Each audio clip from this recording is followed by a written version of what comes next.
Editor's note: after conducting additional performance and battery testing, we're updating our initial hands-on of the Asus Zephyrus to a full review.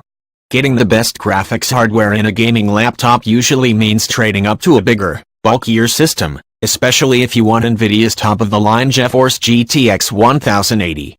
And while slimmer gaming laptops do exist, but they're often restricted to lower-end GPUs.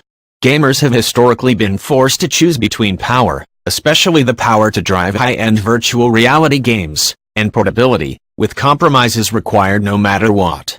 Helping reduce the number of compromises required is a new concept from NVIDIA, called Max-Q, which combines more energy-efficient versions of GeForce 10 series graphics chips with thinner laptop bodies.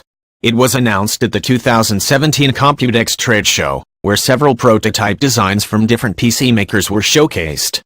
The first real-world example of Max-Q we've tested is the new Asus Zephyrus laptop. It's a 15-inch system from the Asus Republic of Gamers, Acer ROG line, which covers a wide range of laptops and desktops. If you're curious about the name, Zephyrus was the Greek god of the west wind. The laptop version of Zephyrus is a 15-inch gaming laptop that's incredibly slim despite its Intel Core i7 and nvidia GeForce 1080 GPU, which is really the combo you want for high-end PC gaming. It's just 17.9mm thick and a hair under 5 pounds. A typical laptop with a similar set of parts can weigh 8 pounds or more, and be much, much thicker. But, while impressive, the Zephyrus isn't the end of gaming laptop compromises. It's still expensive. Some of its design decisions, including a misplaced touchpad, are head-scratchers, and the battery life won't get too far.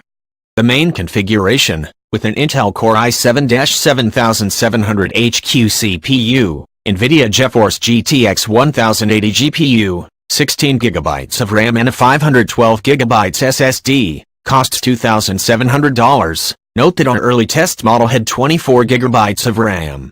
Asus says prices for other configurations and regions will be announced in the coming months, but the flagship price works out to around £2,100 or $3,600. A cooling lift. Part of the secret to getting an nvidia 1080 card in a laptop so thin is a hidden vent under the system. Keep the lid closed, and it looks like any slim mid-size laptop. Open it up, and the entire bottom panel lifts away, creating a 6mm higher chamber to help keep the system cool.